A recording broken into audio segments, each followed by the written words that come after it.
Écoutez, à chaque fois que je viens vous parler le mardi, c'est toujours la saga avec Trump qui continue. À chaque fois, il prend des décisions.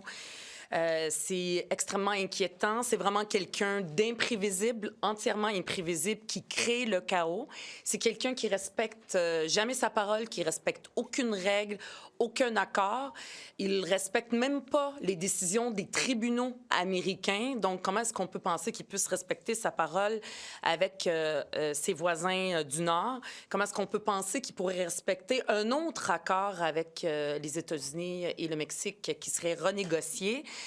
Maintenant, la nouvelle affaire avec Trump, c'est l'acier et l'aluminium, 25 de tarifs déjà imposés.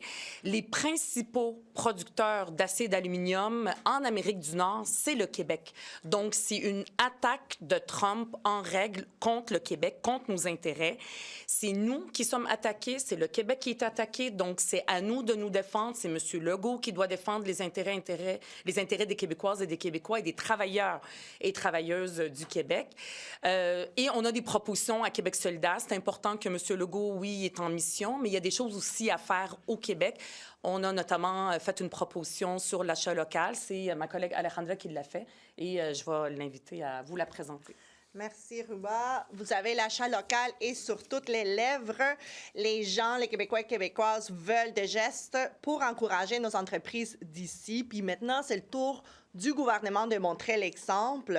C'est beau de faire des vœux, qu'on va acheter local, c'est très noble, mais c'est pas suffisant. C'est pas suffisant en ce moment et c'est pour ça que nous proposons que le gouvernement se dote des quotas d'achat de au moins 75 d'achat local dans les contrats publics. L'objectif, c'est d'offrir un marché ici au Québec à nos producteurs, à nos entreprises qui sont déjà touchées par les tarifs américains. Je pense, entre autres, on parle très peu, mais de nos producteurs agricoles qui exportent 8 milliards de dollars par année aux États-Unis et qui, certains ne savent pas si leur contrat d'exportation va être changé, renouvelé.